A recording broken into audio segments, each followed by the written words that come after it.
buenos días para todas y todos. De verdad que para mí es un privilegio y un motivo más para agradecer a Dios la oportunidad de la vida y la oportunidad de compartir con ustedes esta reflexión que vamos a hacer hoy en torno a un tema fundamental, un tema que hace 15 años, cuando yo empezaba en el tema del estudio del futuro, decía que era la economía del futuro. Pues ya hoy estamos en el futuro y es el momento más oportuno para la economía social.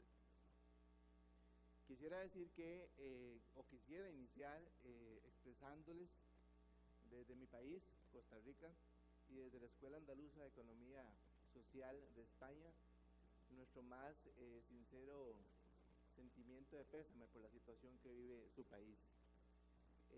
Y solidarios con esa causa, saludar también a los países más cercanos a mí, como Honduras y El Salvador, que están aquí presentes, y saludar también a las delegaciones de México, de Europa, y por supuesto los anfitriones, los excelentes anfitriones de República Dominicana. La Escuela de Economía Social, la Escuela Andaluza de Economía Social, nos ha permitido y nos ha dado la confianza para trabajar el tema prospectivo de la economía social a nivel latinoamericano, ¿sí? Y eso nos ha llevado a distintos puntos, a distintos escenarios, a distintos países, donde hemos podido conocer con detalle, con experiencias, con claridad, la contribución que hace esta forma de economía al desarrollo sostenible. Y creo que eso es algo de lo más importante que tiene hoy el entorno de la economía social. Yo voy a conversarles rápidamente sobre algunos temas, esto con aras de reflexionar que con aras de otra cosa, ¿verdad? No es una cosa académica, es una cosa más basada en lo que está sucediendo en el mundo hoy, pero con la economía social y solidaria. Es decir, vamos a presentar datos antes se le llamaba la economía alternativa, hace algunos años, y lo que les digo es que en este momento el futuro de la humanidad depende del desarrollo de la economía social y solidaria. Y eso es lo que vamos a ejemplificar con los casos, con los datos, con la información que hoy vamos a compartir para ustedes y que ha sido preparada con toda la seriedad y el análisis pues, que ameritaba un evento de semejantes dimensiones como este. Quizás muy importante decir que la economía social ya hoy es motivo de estudio de los organismos que antes solo se dedicaban a estudiar cómo funcionaba la economía capitalista. Es decir, hoy tenemos datos, tenemos elementos relevantes que la destacan, ¿verdad? Y la destacan fundamentalmente por su carácter, por la capacidad que tiene la economía social de abarcar pequeños problemas, pero que sí están al alcance de solucionarlos. Es decir, preocuparse uno por todos los problemas del mundo podría llevarnos más bien a la frustración, ¿verdad? Y eso quiere decir que la economía social ha encontrado el espacio que estaba vacío, o sea, el espacio cómo resolver, cómo atender las necesidades más cercanas a nosotros. ¿Sí? Yo no puedo resolver el problema del cambio climático del mundo, ¿sí? Pero podemos tomar decisiones a nuestro nivel más próximo, en nuestra casa, probablemente en nuestra comunidad o en nuestra institución, que contribuyen, de a poquito, pero contribuyen, ¿verdad? Y lo que es importante es que recuperemos la confianza de que podemos contribuir con pequeñas acciones a cambiar muchas de las cosas que pasan en el mundo. Y hoy, cuando uno habla de economía social, se encuentra tantos tipos de organizaciones, como dice la lámina, ¿verdad? Que ya nadie la puede ocultar, porque ustedes saben que hemos tenido corrientes que han querido opacar el aporte de la economía social. En algún momento se nos dio un calificativo inclusive ideológico, ¿verdad? Sin embargo, hoy la economía social tiene datos que ya no se pueden ocultar. Y eso aún y a pesar que uno de los mayores retos de la economía social es hacerse visible a nivel de datos, ¿verdad? Tenemos pocos datos de la economía social. Por ejemplo, todo el desarrollo de las organizaciones, empresas sociales a nivel informal, todavía son datos que no manejamos. Es decir, los podemos estimar, pero todavía no tenemos datos exactos de qué es lo que está pasando con todo esto. Y el elemento, porque en algunos países se le habla de economía social solidaria, donde el cooperativismo es básicamente la más importante de sus manifestaciones. En otros países se le habla de economía popular y en otros lugares solo se le dice economía social. Es decir, es porque todavía estamos en un tema muy importante, un tema que conversamos en noviembre cuando trabajamos el plan estratégico de la FECOPSEN, y es el tema de dónde está nuestra identidad. ¿Sí? La identidad es lo que nos va a permitir pasar, superar las pruebas, las tentaciones que vive hoy la economía social. Y ustedes van a ver datos importantes de mi país, de Latinoamérica, de cómo grandes empresas de la economía social, grandes cooperativas también, se han visto tentadas, digo yo, como por el lado oscuro de la ética, y han caído, ¿sí? Y eso también pasa en todas partes. Por eso el elemento que más nos va a blindar contra ese tipo de cosas es nunca perder nuestra identidad. ¿Quién soy? ¿Por qué existo? ¿Y para dónde voy? ¿Ya? Eso hay que recordarlo con la gente muy a menudo, o sea, hacer como esa inducción. Y eso es un poco lo que vamos a plantear, porque la base de la economía social no es solamente generar riqueza, es generar un tipo particular de riqueza, ¿sí? Y me encantó la frase que usó Zoraida ayer cuando inauguró el evento. Ella dijo: solo puedo ir más rápido, pero solo juntos llegaremos más lejos, ¿verdad? Es decir, esa es como la consigna, y por eso la visión es de largo plazo y no de corto plazo únicamente. Este dato es un dato muy importante que les quería consignar sobre el Producto Interno Bruto de los países de América Latina, de algunos, ¿verdad? Si vemos ese dato, dice solamente Brasil, que es el Producto Interno Bruto más grande en América Latina, solamente Brasil supera la contribución que hace la economía social a la economía del mundo. Es decir, la economía social, aún y a pesar de no estar valorada toda, porque de verdad hay mucho que todavía no se conoce de aportes de la economía social, es más grande que el Producto Interno Bruto de países como México, como Argentina, ¿verdad? Y ahí les señalé el caso de República Dominicana, porque como decía ayer el maestro que hizo la exposición, República Dominicana destaca, ¿verdad? Se ha destacado mucho en su crecimiento del Producto Interno Bruto por encima de países tradicionales de la América Latina.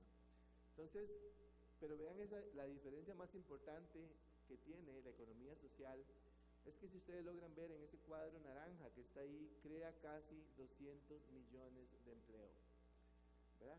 Entonces esa es la riqueza que buscamos. No solamente buscamos concentrar la riqueza en un empresario o en una junta directiva, sino lograr llevarla a la mayor cantidad, 10 millones de empresas sociales en el mundo. Es decir, vean la diferencia entre este dato y tal vez este que les comparto acá, que también de él habló el maestro anoche. Una empresa como Apple, ¿verdad? Tiene un Producto Bruto Interno o un Producto Interno Bruto más grande que el de Argentina o Chile o que toda Centroamérica junta.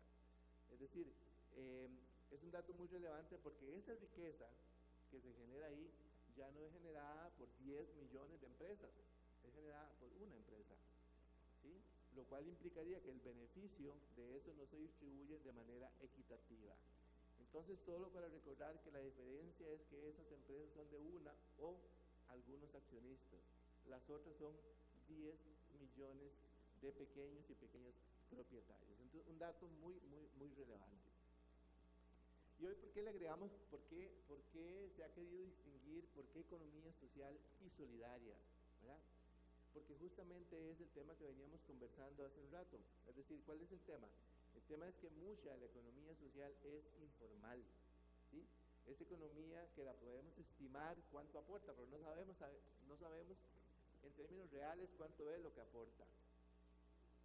¿sí? Y conversaba hace un rato con algunos en la entrada que hay pequeñas contribuciones que hacemos, pequeños desarrollos que hacemos que podrían pasar desapercibidos para el país o para la región, pero no pasan desapercibidos para una comunidad, ¿verdad?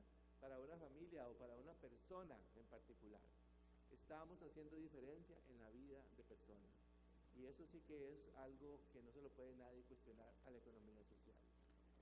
Y dentro de este aspecto fundamental, digamos, de esa diferencia que hacemos, decía William Bell es un prospectivista, lo decía a principios de los años 90, él decía, los estados se han vuelto muy grandes para los problemas chicos de la sociedad, pero también se han vuelto muy chicos para los grandes problemas de la humanidad.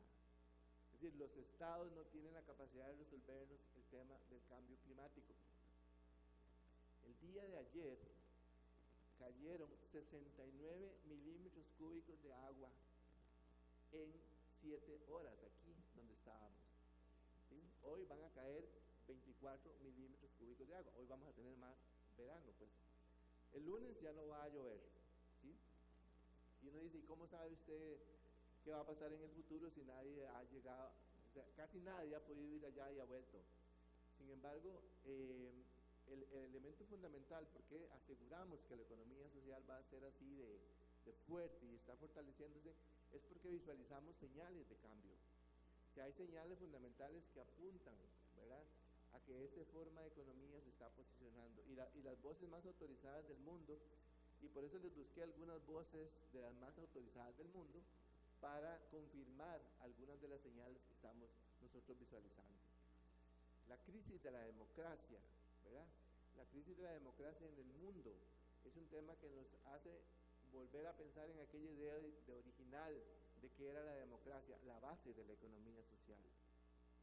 ¿Cómo podríamos ser economía social sin convivir en valores democráticos, de respeto, de bien común, de esos principios fundamentales?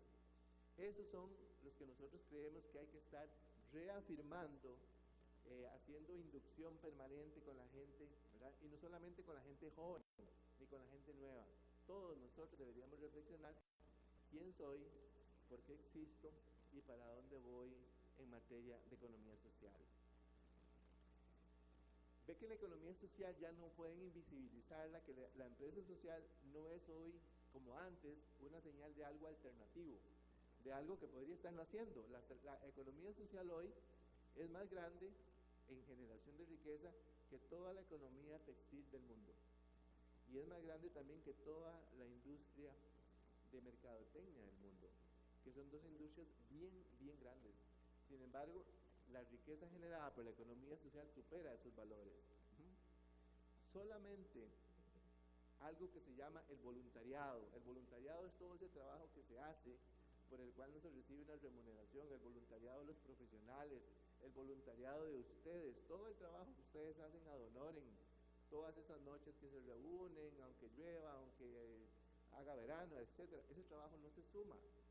Si nosotros lográramos sumar esa contribución al desarrollo, ahí sí que tendríamos un elemento para creer qué es lo que está logrando que ante tanto desafío el mundo aún continúe avanzando y tengamos la esperanza de que tenemos un futuro mejor, un desarrollo sostenible. Las cooperativas en materia, aquí solo cooperativas, líderes del mundo, ven ustedes que las contribuciones y los sectores donde más se han destacado, por ejemplo, en el tema agrícola, por ejemplo, esta primera es Francia, ¿verdad? Alemania, es decir, la economía social, y me encanta que estén los amigos de Italia, porque antes se creía como que la economía social era como la economía de los pobres, ¿verdad? Y no, de ninguna manera. La economía social está presente en los países más desarrollados, Japón, China, Europa. Son países que han encontrado una solución diferente, una alternativa diferente a los modelos económicos tradicionales. Si ve que usted, tenemos ahí una contribución importantísima a nivel de producción y generación de riqueza de las organizaciones de la economía social. Y si lo vemos por los principales sectores que se han desarrollado, aquí está COPSEGUROS, ¿sí? Por eso ayer me dediqué a recibirlos a todos allá afuera, ¿verdad? Para poder conocerlos y ver de qué sectores venían. Seguros, agricultura, comercios, finanzas, servicios de utilidad pública como la salud, educación y sanidad, trabajo social. Es decir, estamos en sectores altamente importantes para el desarrollo de la sociedad. De alguna manera, estamos siendo el equilibrio en un mundo que se descompensa, o sea, un mundo donde el 95% de la población, ¿cómo se imaginan ustedes que en este salón, ¿verdad? 5 de nosotros o 5 de ustedes concentraran el 95% de la riqueza que hay aquí en este salón? O sea, ¿qué clase de sociedad sería una sociedad en la cual el 5% de la población concentre el 95% de la riqueza del mundo? O sea, esos son el tipo de fenómenos que no debemos verlo como amenazas, ¿verdad?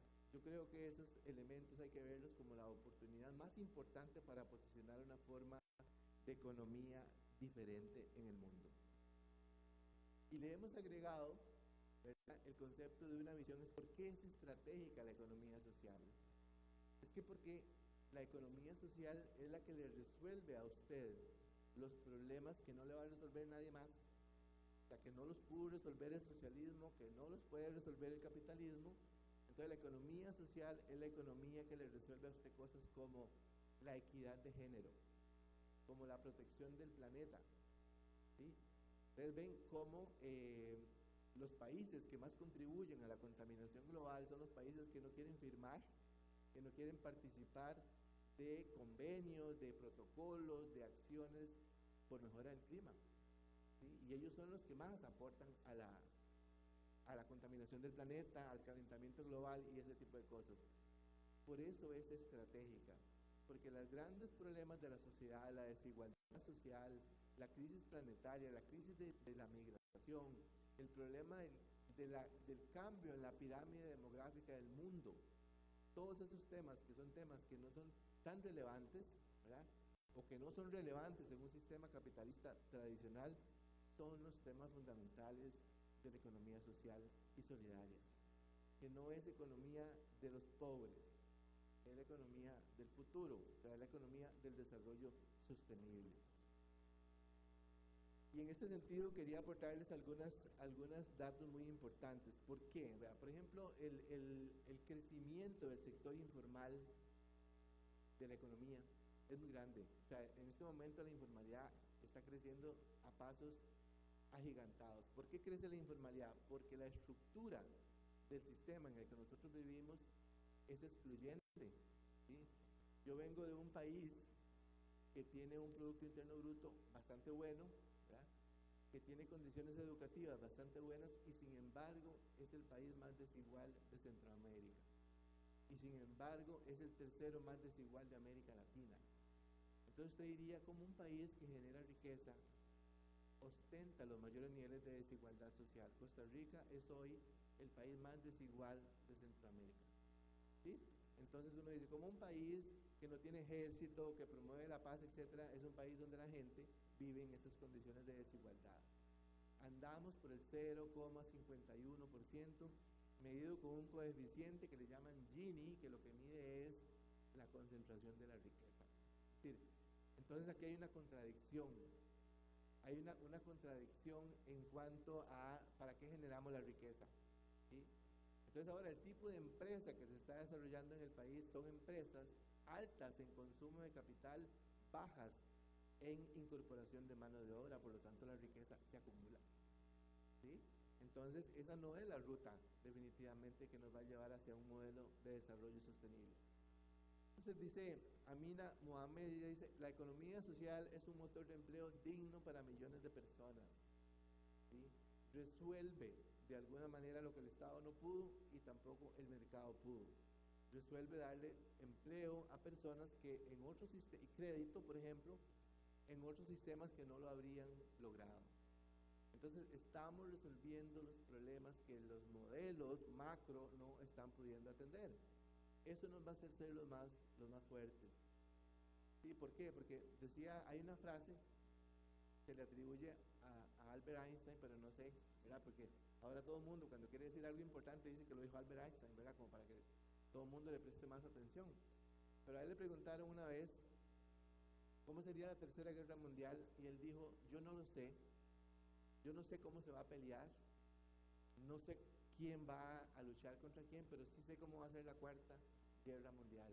Y la cuarta guerra mundial va a ser con palos y con flechas, ¿verdad? Porque una tercera guerra mundial en este momento nos va a dejar en una condición como de retroceso de quién sabe cuántos cientos de años. Y es la primera vez en la historia de la humanidad que el ser humano tiene la capacidad de autodestruir su planeta, ¿verdad? Eso no debe ser motivo de no preocupación para nosotros.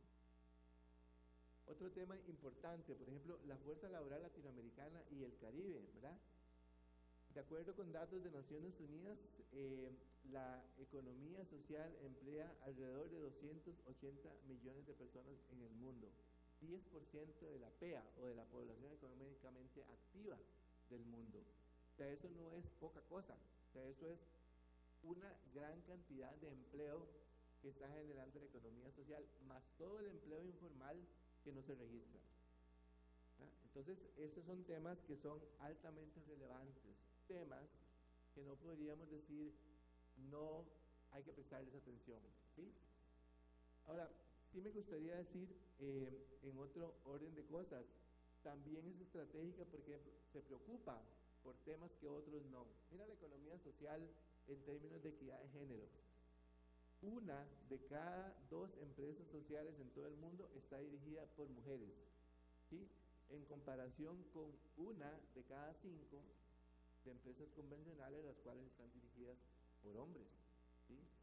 El futuro de la humanidad gira en torno a las mujeres y eso lo hemos sostenido y lo hemos probado, es decir, la contribución de las mujeres al desarrollo, la contribución de las mujeres a la economía, ¿verdad?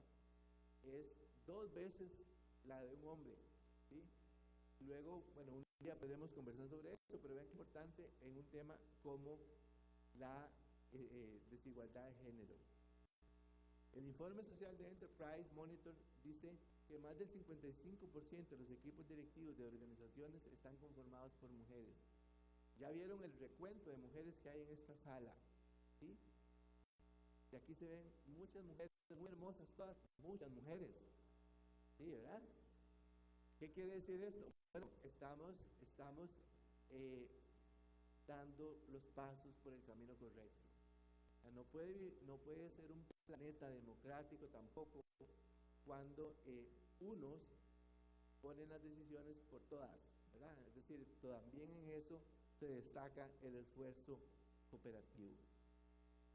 Las empresas de la economía social responden a los retos del cambio climático y el colapso global. Por supuesto que sí. Es uno de nuestros principios fundamentales. Es decir, esa contribución que hacemos, que hablábamos ahora ya, antes de iniciar, que no importa, ese cierre de la llave, cuide cada gota, etcétera, ¿verdad? Uno dice, pero ¿qué hago yo con cerrar la llave por una gotilla de agua en el contexto del planeta? No pienses en el planeta nada más. Piense en su aporte, digamos, a un cambio importante. La economía social nos refresca esa parte, la parte en que los pequeños detalles suman a las grandes soluciones. Elinor Ostrom, que es para mí fue la primera premio Nobel de Economía, por cierto, ¿verdad? De la historia, sí, y ahora hemos tenido otra, pero ella fue la primera. Ella dijo, yo no creo en el centralismo de las decisiones, yo creo en los policentrismos, yo creo en la capacidad que tiene una organización pequeña de tomar decisiones y ayudar a su comunidad. Y yo no creo que esa organización tenga la responsabilidad de salvar el planeta, pero sí contribuir en una comunidad pequeña, ¿verdad? Y es uno de los elementos más importantes de refrescamiento de por qué es tan importante. No sé si han tenido oportunidad de leer la encíclica Laudato Si del Papa Francisco, ¿verdad? El bien común, ¿verdad? La casa común, perdón, donde él plantea, bueno, es que si usted le hace daño a la casa donde vive, como dice el proverbio, el que solo revuelve su propia casa heredará el viento. O sea, si usted le hace daño al planeta, ¿cómo espera que el planeta no se vea afectado? ¿Verdad? Entonces dice ahí, por ejemplo, ese mapa mundi que está ahí, lo que dice es qué países protegen más y menos el clima. Lamentablemente predomina ahí entre rojo y rojo más intenso, que son los grandes sectores del mundo, los grandes conglomerados del mundo, donde la situación de lucha por mejorar el clima son más débiles, lo cual es también de poner atención. Y ve que ustedes las figuritas en verde y verde limón es donde se están haciendo esfuerzos significativos por protección del clima. Los grandes países que están en guerras comerciales hoy, ¿verdad?, van a buscar todos los recursos y toda la capacidad de explotación que tengan para competir claramente. Y eso al planeta no le va a ayudar en mucho, ¿sí? Ya pasó antes, ahora se repite, tal vez cambió un personaje ahí en el sistema, pero es la misma historia, para que se hagan una idea de esa parte. Y ya para irle dando forma a esto, la economía social propone lo que para mí es de las cosas más importantes. Nosotros hemos perdido la capacidad de autogobernarnos. Es decir, países, estuve viendo, por ejemplo, cuál país en las últimas elecciones llevó más partidos políticos a la papeleta, ¿verdad?, a la papeleta de elección, ¿verdad? Entonces estuve viendo, por ejemplo, Honduras, que tuvo como 14, que son bastantes. Costa Rica llevó 25 partidos. En Europa pasan cosas parecidas, aunque haya unos cuantos que sean los que más participan. Pero ¿qué quiere decir eso? Entre más partidos políticos se presenten en las urnas, significa que cada vez nos sentimos menos representados. Y alguna gente dice, eso es bueno para la democracia. No es nada bueno para la democracia. Eso significa que cada vez yo siento que soy menos representado por la persona a quien elijo. Y decido castigar con no votar, por ejemplo, y crece el abstencionismo electoral. ¿Cuáles son las 4 instituciones en las que los latinoamericanos menos creemos? La peor, en último lugar, están los partidos políticos. O sea, la gente no cree que un partido político sea un medio, digamos, de participación democrática. Las asambleas legislativas o congresos, la gente ya no cree que ahí se esté legislando para el beneficio del país. El poder judicial, o sea, donde se toman las decisiones judiciales, y tras antepenúltimo lugar están los gobiernos. Es decir, los pilares de la democracia están en cuestionamiento. O sea, están en pérdida de confianza según una medición que se llama el Latino Barómetro, que se hace todos los años para América Latina. Esto quiere decir que cuando uno ve la economía social, uno encuentra en la economía social, como dice Bernardo Klisber, el autor argentino, él dice, yo lo que veo ahí es una verdadera escuela para crear ciudadanía económica. Es decir, por eso las organizaciones de la economía social, como vamos a terminar aquí con ese tema, hoy deben de ser muy fuertes en sus valores, porque hay algunas que han sucumbido ante eso, ¿verdad? Hay que formar en valores para tener una economía más robusta.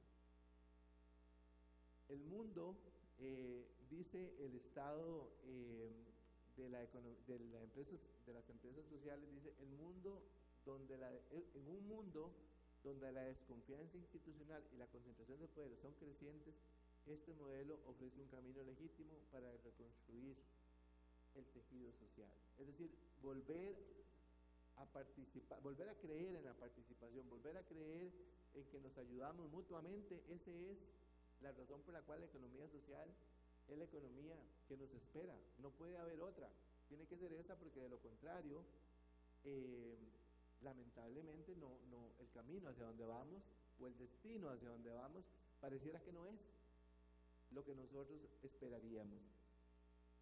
Y quisiera ir ya, para ir terminando, para darle forma a la idea, en la encíclica de Fratelli Tutti del Papa Francisco, dice, los movimientos populares, las cooperativas y las empresas de economía social y solidaria son auténticas semillas de transformación porque permiten reapropiarse de la, desde la, de la economía desde una lógica del cuidado y la inclusión. No le pidas solo al Estado que te proteja, pídale al vecino que te proteja. ¿Sí? En promedio, a ver, en América Latina se hizo la medición de en cuántas personas confía usted. Confía, ¿verdad? No, que creo que confío, no, confío. Una persona que le puedo pedir un favor o a la cual le puedo ayudar, ¿verdad? ¿Cuántas manos se ocupan para saber cuántas son? ¿Sí? ¿Alcanzan con las manos o me faltan manos?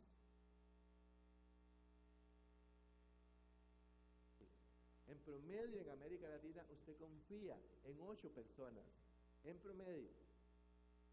En la economía social el valor es súper alto y diferente. O sea, usted confía en su compañera y en su compañero de la junta directiva, en su asociado, es decir, ese valor es otro que nos da la fortaleza para saber que esta es la economía que nos conviene, ¿verdad? La economía a la cual hay que darle más forma. 8 personas, ¿verdad? Y ve que usted dijo 5 y 2 y 3 y en nadie, bueno, y sí, eso pasa, ¿verdad? Entonces la economía social se fundamenta en esa confianza entre las personas. Otra cosa que la hace estratégica es que frente a las grandes crisis, incluida la pandemia, incluida el fenómeno de los repatriados y todo este tema migratorio, la economía social ha sido quien ha respondido. O sea, la economía social, la parte alimentaria, por ejemplo, nunca paró durante la pandemia. Y gracias a eso tuvimos la oportunidad de tener alimentos y un montón de cosas más. Entonces, ella es particularmente sensible a aportar en tiempos de crisis, ¿sí? Los otros, en tiempos de crisis, ¿qué hacen? Bueno, suben aranceles, apretan las partes macroeconómicas y así resuelven o intentan resolver sus problemas. La economía social busca algo alternativo y eso la hace muy importante. Y por último, quizás, como dice el premio Nobel Joseph Stiglitz, una narrativa económica nueva es imprescindible. O sea, esa economía que se basa en que las empresas, la razón de ser de las empresas es crear riqueza, hay que agregarle algo más a esa narrativa.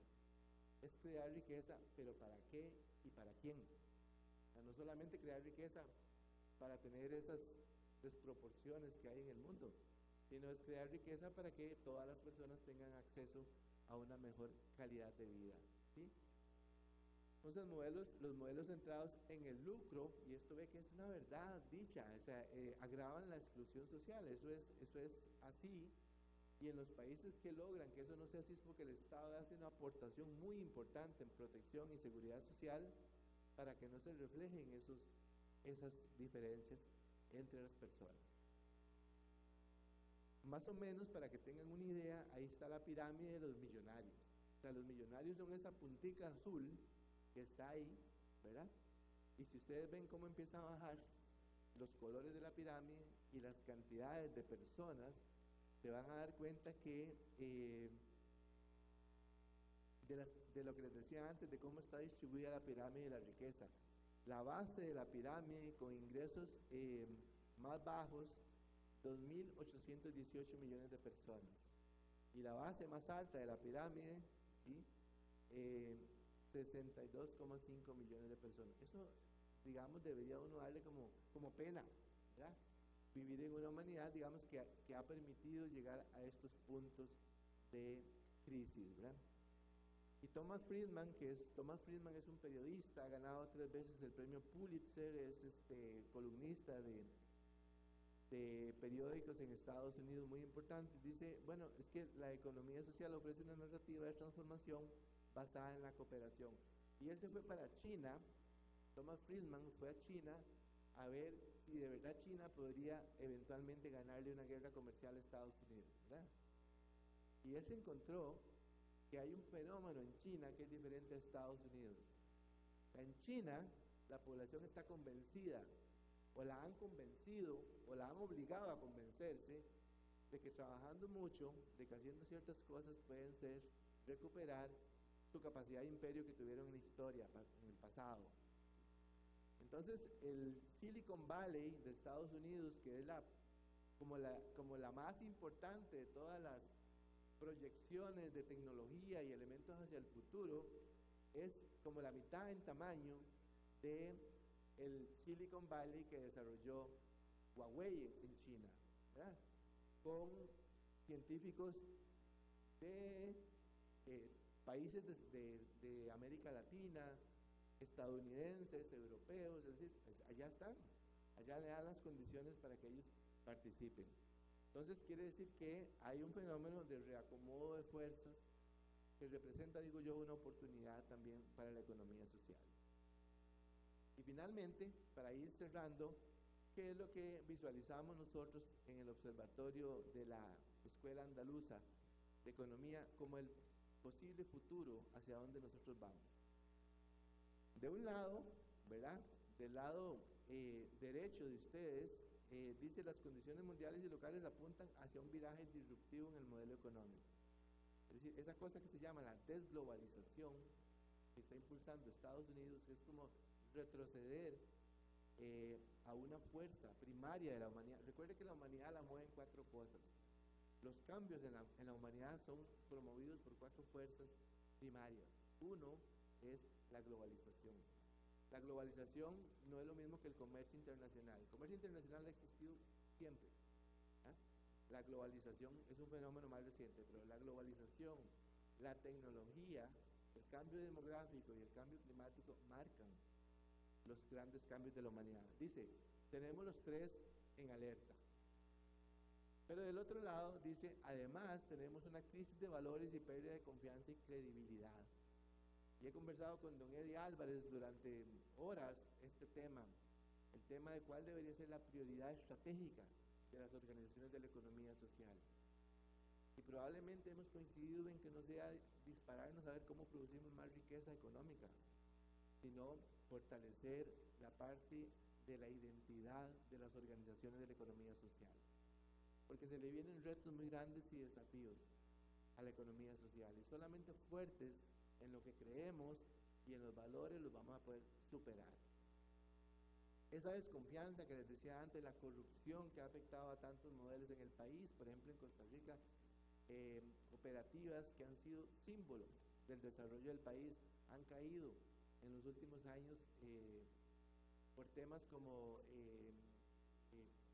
corrupción, por temas como la influencia que ejerce la narcoeconomía sobre algunas organizaciones. Y son temas que hay que poner atención porque están afectando de alguna manera la humanidad. Aunque se carezca de datos que permitan cuantificar el aporte real de la economía social, sí tenemos claro que hay muchas organizaciones informales que hacen cosas muy buenas por el desarrollo de la humanidad. Entonces nuestra meta en este momento en la escuela es desarrollar formas de medir cuánto pesa, cuánto significa esa informalidad. O sea, cuánta contribución a la creación de empleo, cuánta contribución a mejorar el planeta, cuánta contribución a tantas cosas está generando las organizaciones informales.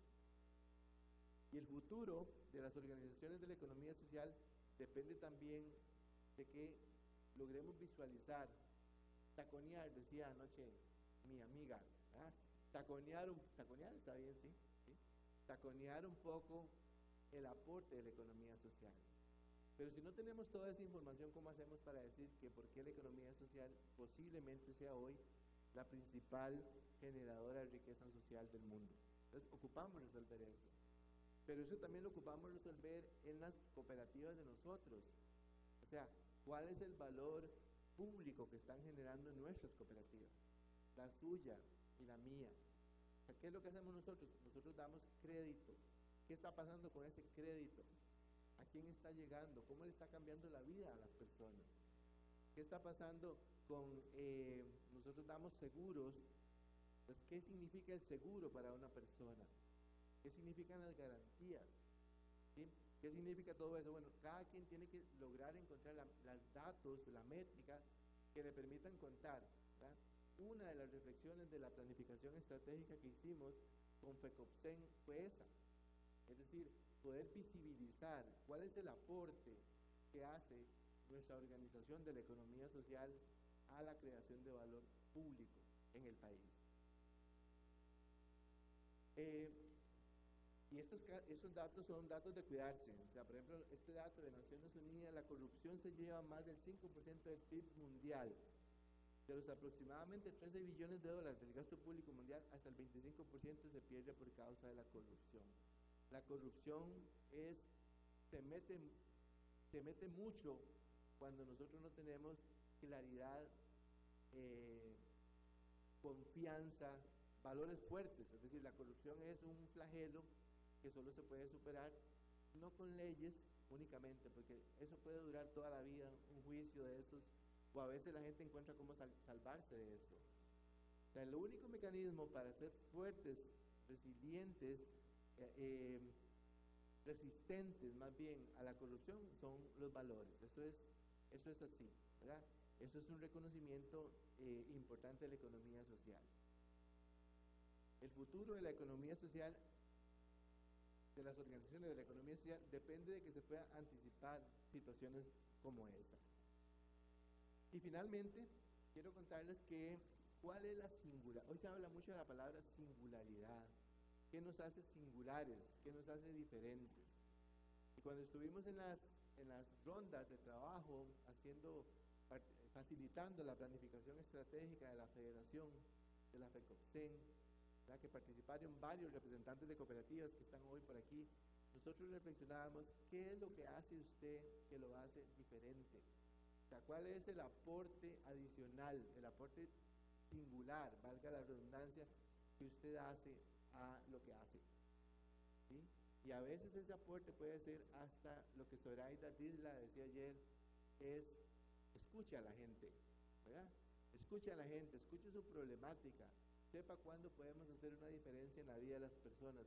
La base de valores y confianza es lo que sostiene la economía social solidaria, no la generación de riqueza, ¿verdad? Sino esa base, esa riqueza que la llamamos riqueza social, es lo que sostiene a la economía social. Y déjeme decirle que en este momento, ¿verdad, don Eddie, que lo hemos platicado varias veces, la mayor inversión que se debe hacer en la economía social es fortalecer los valores y el concepto de empresa con propósito, ¿verdad? Son conceptos fundamentales, es parte de la narrativa fundamental de la economía social.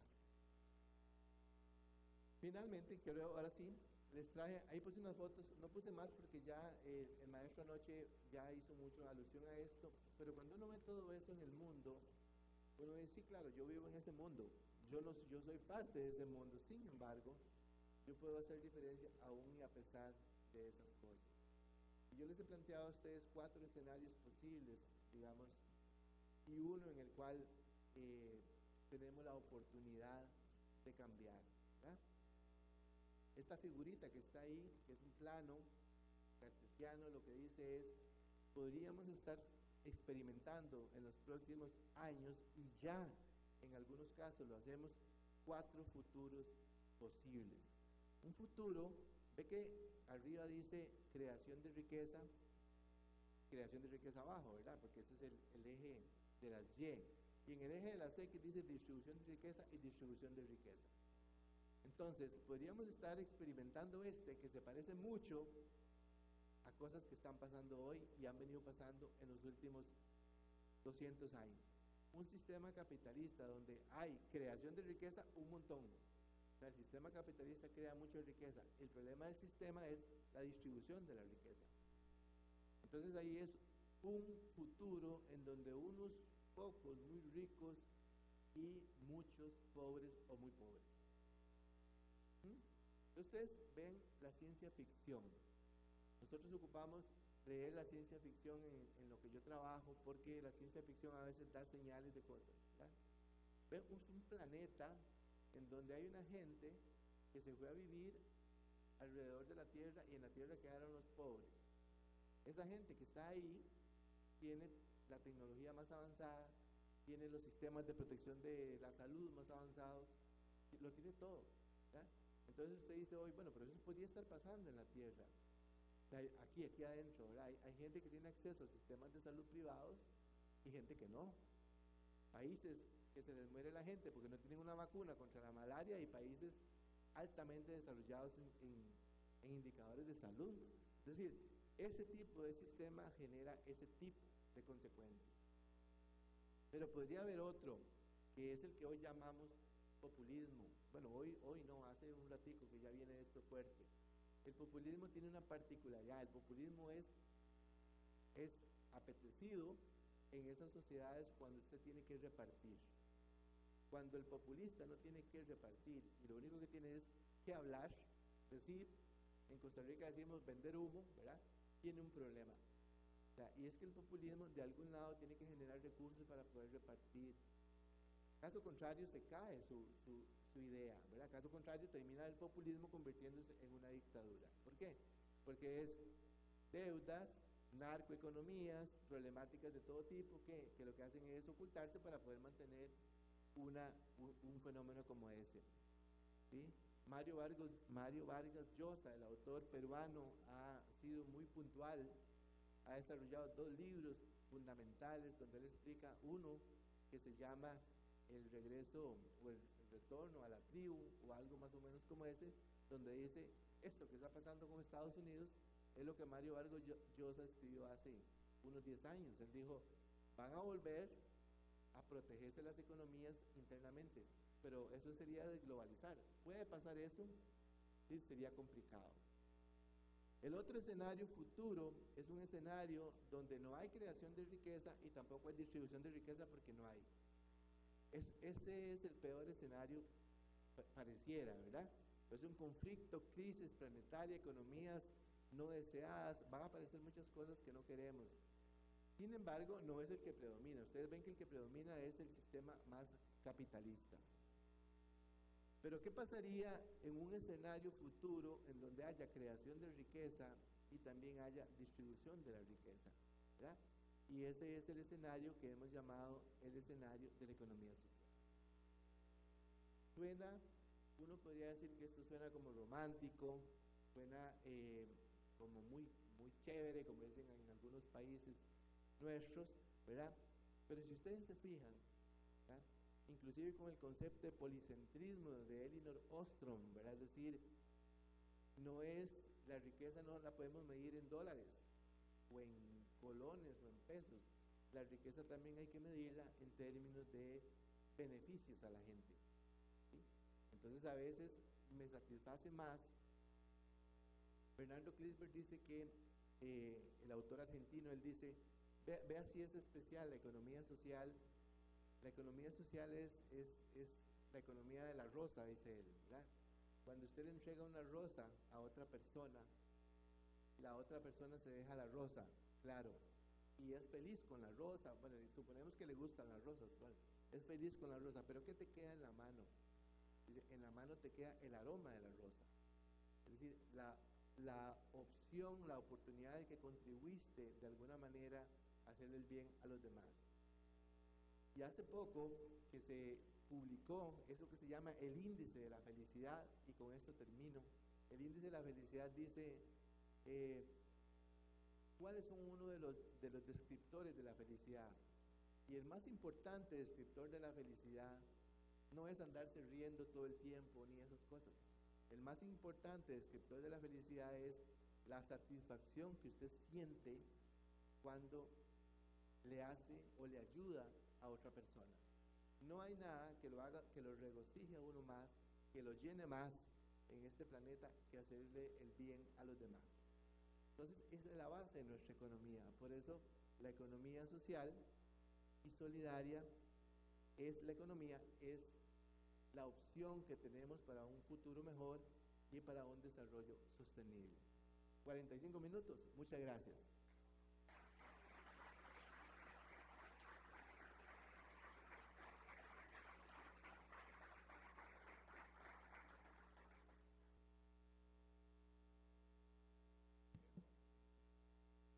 Certificado de participación y reconocimiento. Doctor Juan Carlos Mora, por su impactante conferencia Economía solidaria, una visión estratégica para el desarrollo económico regional, dado en la ciudad de San Felipe, Puerto Plata, a los 12 días del mes de abril del año 2025. Consejo de Administración FECOPSEN.